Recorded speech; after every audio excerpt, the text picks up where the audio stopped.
सबसे पहले लाइन, रे और लाइन सेगमेंट के बारे में देखते हैं कि इन तीनों में क्या डिफरेंस है।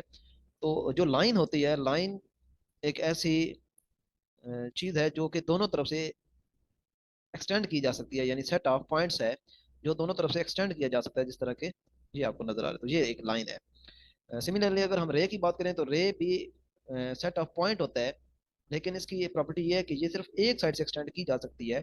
ये साइड है जो कि बता रही है कि ये इसको फर्दर एक्सटेंड किया जा सकता है, और ये इसका फिक्स्ड एंड है। यानी रे का एक फिक्स्ड एंड होता है, और एक उसका जो है वो पॉइंट हमें बताता है कि इसको फर्दर एक्सटेंड किया जा सकता है। जबकि अगर लाइन की बात करें तो लाइन में आप देखें तो दोनों तरफ ही इसको एक्सटेंड किया जा सकता है, इसका कोई फिक्स्ड पॉइंट या फिक्स्ड एंड नहीं है। लेकिन जब हम लाइन सेगमेंट की बात करते हैं तो line segment finite set of point होता है, जिस तरह की ये। तो ये आप देख सकते हैं इसके दोनों जो एंड हैं वो फिक्स्ड हैं, इसको फर्दर एक्सटेंड नहीं किया जा सकता।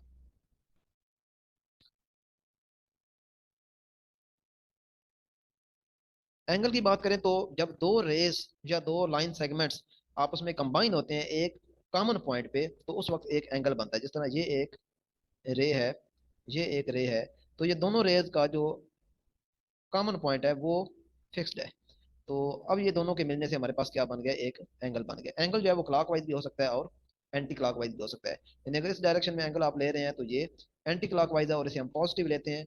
लेकिन अगर आपका जो एंगल है वो एंटी क्लॉकवाइज, सॉरी, अगर क्लॉकवाइज है, ये क्लॉकवाइज, तो इसको हम नेगेटिव एंगल लेते हैं। तो ये एंगल को रोटेशन के हिसाब से देखा जाता है, काउंटर क्लॉकवाइज और क्लॉकवाइज। ये क्लॉकवाइज है, इसको नेगेटिव लिया जाता है, और ये एंटी क्लॉकवाइज है, इसको पॉजिटिव लिया जाता है। इसके अलावा नेक्स्ट यूनिट हमारे पास एंगल को मेजर करने के, तो एंगल को मेजर करने के हमारे पास दो यूनिट हैं। एक है रेडियन जो कि सिस्टम इंटरनेशनल यूनिट है, और दूसरा है डिग्री। इसके अलावा आप कन्वर्जन भी कर सकते हैं रेडियन से डिग्री में और डिग्री से रेडियन में। अगर आपने डिग्री से रेडियन में जाना है तो प्रोसीजर ये है कि आपने दिए हुए एंगल को मल्टीप्लाई कर देना है इस टर्म के साथ, पाई बाई 180 के साथ, तो आपका एंगल कन्वर्ट हो जाएगा डिग्री से रेडियन में। और अगर आपने इसको उल्ट जाना है, यानी रेडियन से डिग्री में आपने जाना है, तो आप उल्टा करें, यानी आप 180 ओवर पाई के साथ मल्टीप्लाई कर दें तो आपका एंगल कन्वर्ट हो जाएगा डिग्री के अंदर। इसके अलावा रिलेशनशिप याद रखना है कि एक रेडियन में कितने डिग्री होते हैं, तो 1 radian is equal to 57.3 degree. और ये आप आसानी से कैलकुलेट कर सकते हैं इस फार्मूले से, क्योंकि जो 360 डिग्री का एंगल होता है वो इक्वल होता है 2 पाई रेडियन के। यानी कंप्लीट रोटेशन में अगर डिग्री की बात करें तो डिग्री होते हैं 360, और अगर रेडियन देखे जाए तो वो होते हैं 2 पाई। तो लिहाजा 360 डिग्री और 2 pi radian must be equal to each other.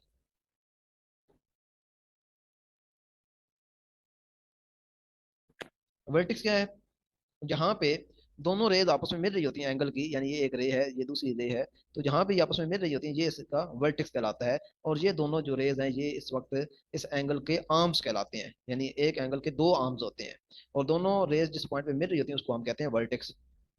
Angle की डिफरेंट टाइप्स हैं।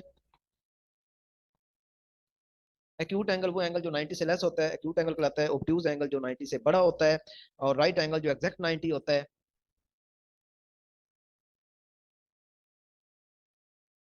स्ट्रेट एंगल, स्ट्रेट एंगल नाम से ज़्यादा, जब आप एक बिल्कुल सीधी लाइन लगा देते हैं तो ये स्ट्रेट एंगल, और इसके ऊपर जो है एक सेमी सर्कल बनता है जो कि 180 डिग्री कवर कर रहा होता है। तो इसका मतलब ये है कि जो स्ट्रेट एंगल है वो 180 डिग्री इक्वल होता है। रिफ्लेक्स एंगल, ऐसा एंगल जो 120 से बड़ा होता है उसे हम रिफ्लेक्स एंगल कहते हैं। 120 से बड़ा होता है और 180 से छोटा होता है, क्योंकि 180 पे जैसे ही वो पहुंचता है तो वो स्ट्रेट लाइन बन जाती है, लिहाजा उसका एक अलग नाम है स्ट्रेट एंगल। तो ये 120 और 180 के दरमियान है। फुल रोटेशन, यानी आपके पास एक लाइन के अलॉन्ग एक मुकम्मल रोटेशन में एंगल है, यानी एक मुकम्मल सर्कल बनता है एक लाइन के राउंड, तो ये होता है 360 डिग्री के इक्वल।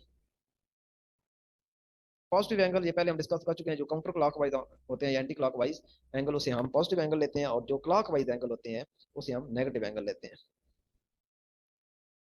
सप्लीमेंट्री एंगल्स, जब दो एंगल्स का सम 180 आ जाता है तो वो आपस में सप्लीमेंट्री कहलाते हैं, और अगर दोनों का सम 90 के इक्वल हो तो फिर वो कम्प्लीमेंट्री एंगल्स कहलाते हैं।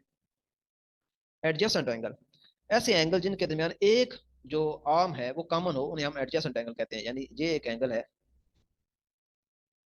ये एक एंगल है थीटा 1 आप कहते हैं, और ये एक एंगल है थीटा 2। इनमें आप देख सकते हैं ये वाली जो आर्म है ये कॉमन है, तो लिहाजा ये जो दोनों एंगल है थीटा 1 और थीटा 2 ये दोनों आपस में एडजेसेंट एंगल कहलाते हैं।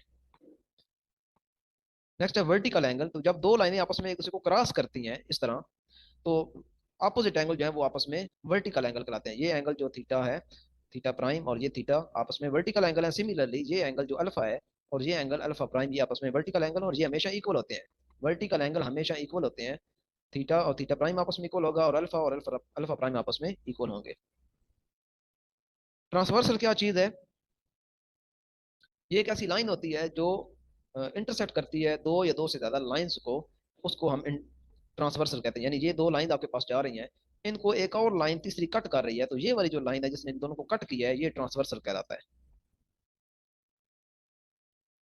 इंटीरियर एंगल और एक्सटीरियर एंगल, जब भी कोई ट्रांसवर्सल दो पैरेलल लाइन को आपस में कट करता है, यहाँ पे ये याद रखें, ये दोनों जो लाइन है, यहाँ पे एक स्पेसिफिक केस हमने ले लिया कि ये दोनों आपस में पैरेलल, ठीक है, ये दो लाइंस पैरेलल हैं। जब भी दो पैरेलल लाइंस को कोई ट्रांसवर्सल कट करता है, तो उस वक्त चार किस्म के एंगल बनते हैं: interior angle, exterior angle, alternate interior angle और अल्टरनेट एक्सटीरियर एंगल, और इसी तरह करस्पॉन्डिंग एंगल। ये पांच किस्म के एंगल बनते हैं। तो हम इंटीरियर एंगल की बात करते हैं, तो ये इंटीरियर एंगल है, ये वाला एंगल और ये वाला एंगल जो है ये आपस में इक्वल होते हैं और इंटीरियर एंगल कहलाते हैं। सिमिलरली इसको अगर मैं अल्फा कहता हूँ तो ये अल्फा प्राइम होगा। सिमिलरली ये वाला एंगल जो कि बीटा अगर कहते हैं, तो ये भी बीटा है, बीटा प्राइम कहते हैं, ये आपस में इक्वल होंगे। यानी अल्फा और अल्फा प्राइम इक्वल होगा, बीटा और बीटा प्राइम आपस में इक्वल होंगे। तो एक्सटीरियर एंगल की बात करें तो ये एक्सटीरियर एंगल है, ये अगर मैं इसको ए का नाम देता हूँ, तो बिल्कुल ये जो एंगल है ये भी एक्सटीरियर एंगल है। फिगर से नजर आ रहा है जो बाहर साइड पे एंगल है वो एक्सटीरियर एंगल है, तो ये ए प्राइम है। तो इसी तरह ये वाला एंगल जो है इसको अगर बी का नाम देते हैं, और इधर भी ये एंगल बी का नाम बी प्राइम का नाम देते हैं, तो ए और ए प्राइम ये आपस में इक्वल होंगे, और बी और बी प्राइम जो है ये आपस में इक्वल होंगे। तो ये एक्सटीरियर एंगल है। ये वाले जो है ये इंटीरियर एंगल है, क्योंकि ये दोनों लाइंस के अंदर बन रहे हैं। और ये वाला जो है, और ये वाले जो दोनों एंगल हैं, ए और ए प्राइम, बी और बी प्राइम, ये चारों चूंकि बाहर बने रहता है, ये एक्सटीरियर एंगल कहलाते हैं। मजीद नीचे फिगर दी हुई है, वहां से आप आसानी से देख सकते हैं। ये वाली फिगर आप देखें गौर से, इस फिगर को आप देखेंगे तो ये 3 और 5 ये आपस में इंटीरियर एंगल कहलाते हैं। सिमिलरली ये जो 2 और 8 है ये भी आपस में इंटीरियर एंगल कहलाते हैं। 4 और 6 ये एक्सटीरियर एंगल है। सिमिलरली ये जो 1 और 7 है ये भी एक्सटीरियर एंगल कहलाते हैं। नेक्स्ट यहाँ पे लिखा हुआ है कि जो एक्सटीरियर एंगल होते हैं ट्राई एंगल के ये फिगर में आप देख सकते हैं, ये एक्सटीरियर एंगल है। ये यानी ट्रायंगल की साइड को बढ़ा दी जाए, वैसे तो हमारे पास ये ट्रायंगल होती है, ये एक ट्रायंगल है, इस साइड को बढ़ा दें तो ये एक्सटीरियर एंगल बन गया, इस साइड को बढ़ा दें तो ये एक्सटीरियर एंगल बन गया, और सिमिलरली जब आप इस साइड को बढ़ाएंगे तो ये जो है एक्सटीरियर एंगल बनता है। तो इन तीनों एंगल का जो सम होता है वो हमेशा 360 डिग्री आता है। नॉर्मली इंटीरियर एंगल जो होते हैं उनका सम 180 होता है, ट्रायंगल के इंटीरियर एंगल्स का सम 180 होता है, लेकिन ट्रायंगल के एक्सटीरियर एंगल्स का जो सम है वो 360 डिग्री होता है, तो ये याद रखिएगा। इसके अलावा यहाँ पे एक और बात लिखी हुई है कि एक्सटीरियर एंगल जो है वो इक्वल होता है सम ऑफ अपोजिट इंटीरियर एंगल्स। यानी अगर आप ये एक्सटीरियर एंगल कंसिडर कर रहे हैं तो ये इक्वल होगा अपोजिट जो इंटीरियर एंगल है उनके सम के इक्वल होगा। अब अल्टरनेट इंटीरियर एंगल्स, तो अगर आपने अल्टरनेट इंटीरियर एंगल देखने हैं तो वो एंगल इस तरह बन रहे हैं, यहाँ लिखे हुए हैं एंगल 3 और 5 फिगर में, फिगर ए में एंगल 3 और 5, ये ये 3 और 5 जो है ये अल्टरनेट इंटीरियर एंगल्स बन रहे हैं। और सिमिलरली जो एंगल 2 और 5 है इसको अल्टरनेट इंटीरियर एंगल कहा जाता है। सिमिलरली यानी इन अल्टरनेट क्यों कह रहे हैं, क्योंकि ये देखें तो ये 3 जो है ये राइट साइड पे है, और ये जो 5 है ये लेफ्ट साइड पे है, तो अल्टरनेट हो रहे हैं। सिमिलरली ये जो 2 है ये लेफ्ट साइड पे है, और ये जो 8 है ये राइट साइड पे है, तो इसलिए इनको अल्टरनेट इंटीरियर एंगल कहा जा रहा है, क्योंकि अंदर अंदरूनी साइड पे है इसलिए इंटीरियर कह रहे हैं, और अल्टरनेट इसलिए कह रहे हैं कि एक लेफ्ट लेफ्ट साइड पे है दूसरा राइट साइड पे है। सिमिलरली अल्टरनेट एक्सटीरियर एंगल, तो ये जो 4 है ये बाहर की तरफ है तो एक्सटीरियर एंगल है, तो इसका अल्टरनेट कौन सा होगा, इसका अल्टरनेट ये 6 होगा। इसलिए होगा क्योंकि ये जो 4 है ये राइट साइड पे है और जो 6 है ये लेफ्ट साइड पे है, तो सिमिलरली 1 का जो अल्टरनेट एक्सटीरियर होगा वो 7 होगा। कोरस्पॉन्डिंग एंगल, एंगल 3 और 7, एंगल 3 और 7 ये कोरस्पॉन्डिंग एंगल कहलाते हैं। यानी ये अगर आप देखें तो ये 3 और ये 7 एक ही साइड पे है, ठीक है। 3 और 7 जो है ये कोरस्पॉन्डिंग एंगल है। सिमिलरली जो जो 2 और 6 है ये भी आपस में कोरस्पॉन्डिंग कहलाते हैं। सिमिलरली जो एंगल 4 है और एंगल 8 है ये भी कोरस्पॉन्डिंग एंगल कहलाते हैं, और एंगल 1 और एंगल 5 भी कोरस्पॉन्डिंग एंगल कहलाते हैं, एक ही साइड पे है। लेकिन इसमें एक जो है वो एक्सटीरियर है और दूसरा जो है वो इंटीरियर है। ये सिमिलरली जो 1 है ये एक्सटीरियर है और जो 5 है वो इंटीरियर है। तो इस तरह के एंगल्स को कोरस्पॉन्डिंग एंगल्स कहा जाता है। और ये जो 4 और 2 है ये आपस में वर्टिकल एंगल कहलाते हैं। वन और थ्री भी वर्टिकल एंगल, क्योंकि जब भी दो लाइन आपस में कट करती हैं तो ये हम ऊपर डिस्कस कर चुके हैं कि कौन से एंगल बनते हैं, वर्टिकल एंगल बनते हैं। और फोर और वन जो आपस में है ये एडजेसेंट एंगल कहलाते हैं, क्योंकि एक आर्म इनके दरमियान जो है वो कॉमन है। सेंट्रल एंगल ये हमेशा सर्कल में बनता है। जब भी आप दो रेडियस लेते हैं और उनके दरमियान एक आर्क लेते हैं, तो उन दोनों के दरमियान जो एंगल बनता है वो हमेशा सेंट्रल एंगल से हम कहते हैं। ये दो रेडियस है, ये दो रेडियस लिए हुए, एक ये रेडियस है और एक ये रेडियस है, और ये वाली आर्क है, ये जो सर्कमफ्रेंस का थोड़ा सा हिस्सा होता है इसे आर्क कहा जाता है। तो ये जो एंगल बन रहे थे हम सेंट्रल एंगल कहते हैं। और याद रखें सेंट्रल एंगल जो है ये हमेशा डबल होता है इनस्क्रिप्ट एंगल के। इनस्क्रिप्ट एंगल क्या है? इन्हीं दो पॉइंट को आप सर्कमफ्रेंस पे कहीं पे भी मिला दें, कहीं पे भी आप चाहें तो यहाँ पे मिला दें दोनों पॉइंट को, यानी यहाँ से यहाँ, ये, तो ये जो एंगल बनेगा ये इंस्क्रिप्ट एंगल बनेगा। तो ये सेंट्रल एंगल देखने से भी नजर आ रहा है, सेंट्रल एंगल हमेशा डबल होता है इंस्क्रिप्ट एंगल से। सिमिलरली आप इन दो पॉइंट को यहाँ पे भी मिला सकते हैं, ये पॉइंट ले लिया आप, इन दोनों पॉइंट को यहाँ पे मिला दें, ये वाला जो है ये भी इंस्क्रिप्ट एंगल है और ये भी सेंट्रल एंगल का हाफ होगा, या यूं कह लें सेंट्रल एंगल इसका डबल होगा। तो दोनों पॉइंट को सर्कल के किसी भी और पॉइंट पे मिलाने से जो एंगल बनता है उसे हम क्या कहते हैं? इंस्क्रिप्ट एंगल कहते हैं।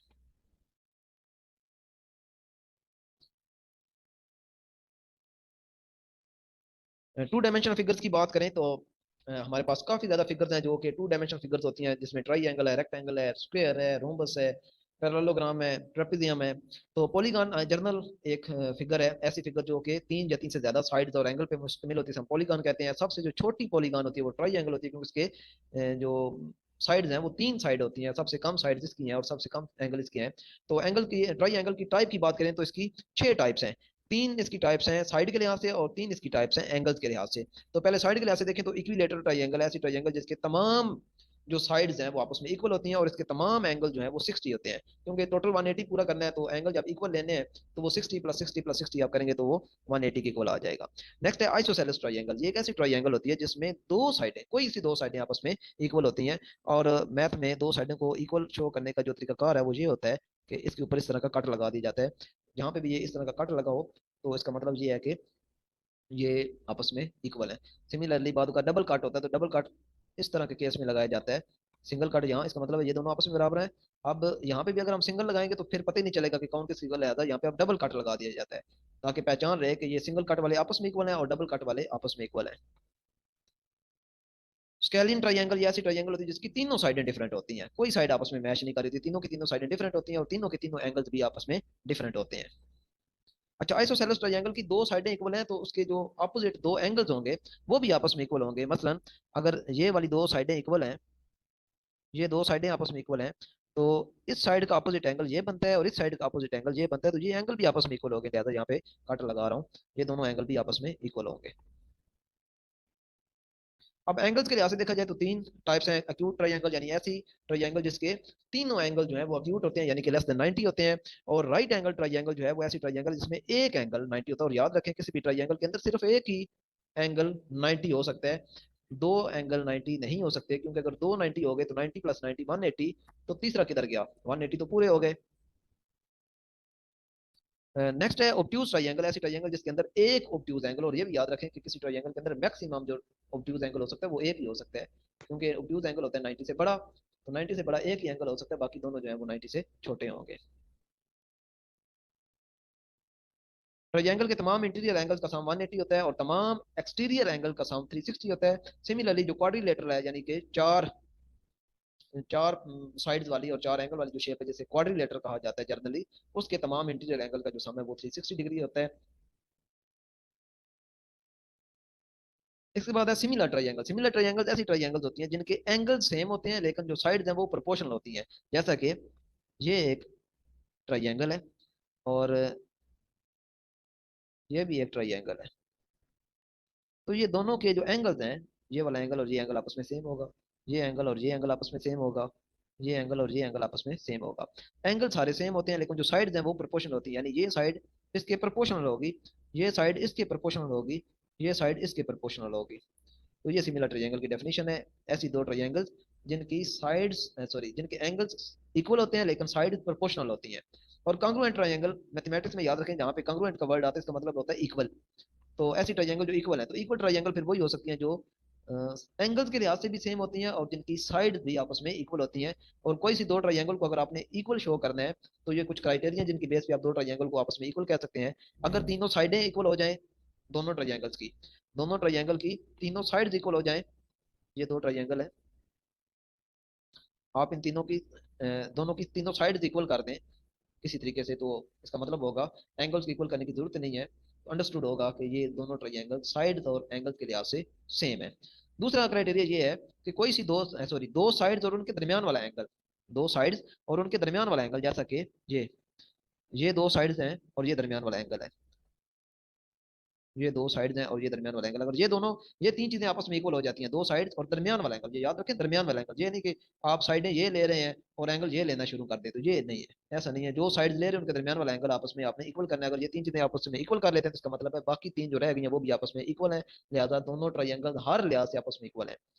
तीसरा जो क्राइटेरिया वो ये है कि एंगल साइड एंगल, यानी एक एंगल उनके दरमियान साइड और फिर एंगल, तो ये तीसरा क्राइटेरिया, ये अगर आप इक्वल कर लेते हैं तो इसका मतलब है दोनों ट्रायंगल हर लिहाज से इक्वल। हर लिहाज का मतलब ये है कि उसके जो छह पैरामीटर्स हैं, तीन साइड्स और तीन एंगल, वो छह के छह आपस में इक्वल है। क्वाड्रिलेटरल ऊपर हम देख चुके हैं कि ऐसी क्लोज शेप होती है जिसकी चार साइडें और चार एंगल्स होते हैं। अब ये जर्नल नाम है, क्वाड्रिलेटरल एक जर्नल नाम है, कोई सी भी ऐसी शेप जिसकी चार साइडें और चार एंगल्स हो उसे हम क्वाड्रिलेटरल कहते हैं। अब जैसे जैसे कुछ शराइत कुछ कंडीशन आप अप्लाई करते जाते हैं वैसे वैसे चीज़ों के नाम पड़ते जाते हैं। जैसे कि रेक्टेंगल क्या है, ये है एक क्वाड्रिलेटर, यानी चार साइडें और चार एंगल वाली शेप है, लेकिन इसकी जो अपोजिट साइड्स होती हैं वो इक्वल होती हैं और सारे के सारे जो एंगल है वो 90 होते हैं। यानी अगर इसकी शेप बनाई जाए तो कुछ ऐसी बनती है, ये ये अपोजिट साइड आपस में इक्वल है और सारे एंगल इसके 90 हैं, तो ये कंडीशन है। इसके अलावा ये कंडीशन है कि इसके जो डायगोनल है वो आपस में इंटरसेक्ट करते हैं, ये डायगोनल है ये इंटरसेक्ट करते हैं, सॉरी बाइसेक्ट करते हैं। ये जो डायगोनल है ये दूसरे को क्या करते हैं, बाइसेक्ट करते हैं, यानी आधा आधा कर देते हैं, आधा इधर हो जाता है आधा इधर हो जाता है और इसका आधा इधर हो जाता है और इसका आधा इधर हो जाता है। अब स्क्वायर जो है थोड़ा सा उसी रेक्टेंगल को चेंज करें तो स्क्वायर बन जाता है। उसमें हमने कहा था अपोजिट साइड इक्वल होती है, इसमें आपने ये कहना है कि सारी साइड इक्वल होती है, चारों साइड इक्वल और चारों एंगल 90 के बन जाए तो फिर वो स्क्वायर बन जाता है। पैरेललोग्राम में पैरेललोग्राम और रेक्टेंगल तकरीबन सेम चीज है, लेकिन एक चीज का फर्क है कि रेक्टेंगल में अपोजिट साइड बराबर है, इधर भी बराबर है, लेकिन रेक्टेंगल में चारों एंगल जो थे वो 90 के थे, लेकिन यहाँ पे जो चारों एंगल हैं उनमें से कोई एक भी 90 का नहीं है, लेकिन अपोजिट एंगल बराबर होंगे, इस तरह की ये शेप बनती है। ये ये अपोजिट साइड आपस में बराबर, ये अपोजिट साइड आपस में बराबर, ये एंगल भी 90 नहीं है, ये एंगल भी 90 नहीं है, ये भी 90 नहीं है, ये भी नहीं, कोई एंगल भी 90 नहीं है, लेकिन ये है कि अपोजिट एंगल आपस आपस में इक्वल है, यानी ये एंगल और ये एंगल आपस में इक्वल है, ये एंगल और ये एंगल आपस में इक्वल है।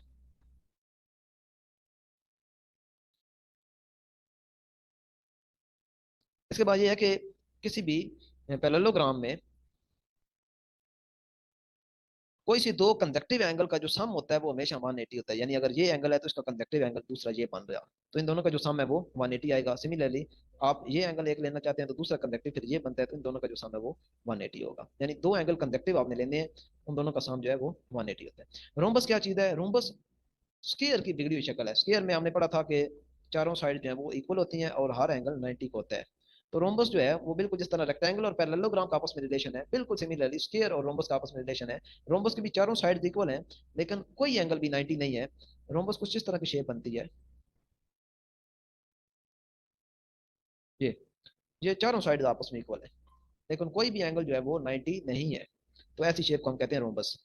ट्रेपेजियम ये एक ऐसी शेप होती है जिसकी दो साइड्स पैरेलल होती हैं लेकिन अनइक्वल होती हैं, पैरेलल होती हैं लेकिन अनइक्वल, जिस तरह ये यहाँ तक तो देखें तो आपको पैरेलल और इक्वल नजर आ रही है, लेकिन एक को अनइक्वल कर दें, ये अब पैरेलल तो है ये दोनों लाइन, लेकिन लेंथ में अनइक्वल है। अब इन दोनों को जब मिला देंगे तो ये जो शेप बनेगी ये ट्रेपेजियम की बनेगी। बस ये कंडीशन याद रखनी है कि ऐसी शेप जिसमें दो लाइंस पैरेलल हो, बस पैरेलल हो और अनइक्वल हो, अनइक्वल होंगी तो कंडीशन पूरी सेटिस्फाई होगी। सिर्फ पैरेलल होगी तो फिर तो रेक्टेंगल में भी पैरेलल होती है, लेकिन रेक्टेंगल में अपोजिट साइड इक्वल होती है। तो इसमें दूसरी जो बात है वो ये है कि पैरेलल हो लेकिन अनइक्वल हो, तो फिर उनको मिलाने से जो एक क्लोज फिगर बनेगी उसे हम ट्रेपेजियम कहते हैं। इसके बाद पेंटागन है, ये ऐसी पॉलीगॉन है जिसकी पांच साइड। अच्छा, रेगुलर पेंटागन और आम पेंटागन में यही डिफरेंस है कि रेगुलर जिस चीज के साथ वर्ड लग जाता है तो उसका मतलब ये होता है कि उसकी तमाम साइड्स और तमाम एंगल्स आपस में इक्वल है।